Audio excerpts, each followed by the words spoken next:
चलिए दोस्तों, मैं आप लोग के सामने एक बहुत ही दर्द भरा बेटी विवाह गीत लेकर आई हूँ और आप लोग सुनिए और अच्छा लगे तो एक लाइक शेयर कमेंट करना ना भूलिएगा।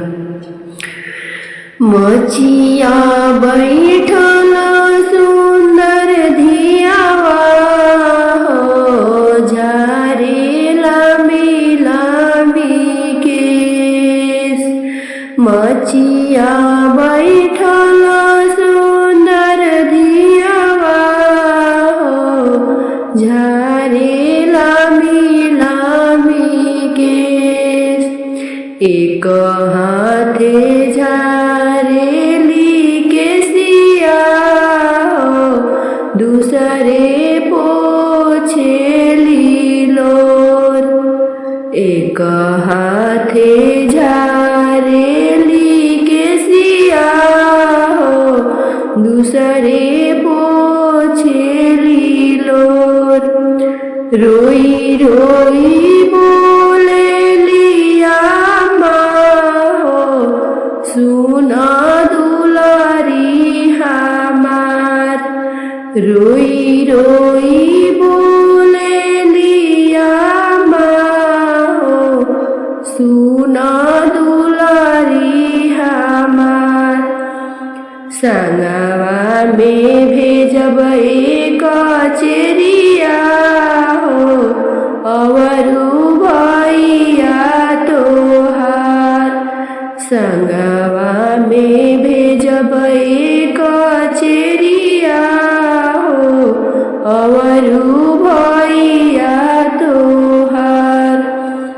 अम्मा मोरी कैसे भरोसा करी हो, कैसे करी विश्वास। अम्मा मोरी कैसे भरोसा करी हो, कैसे करी विश्वास।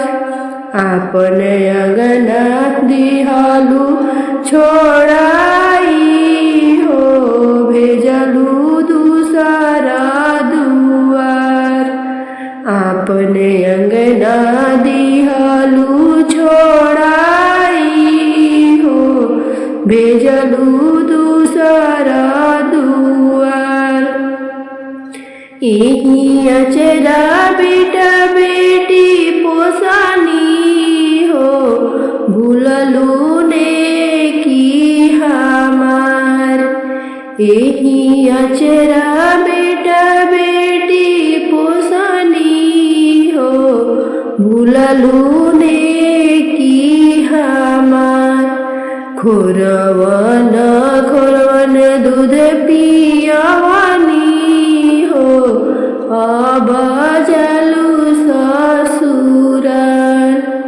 खोरवन खोरवन दूध पियावानी हो, अब जलू ससुराल। इहो दूधवा भैया के पियई हो, करिहा उनु के दुलार। इहो दूधवा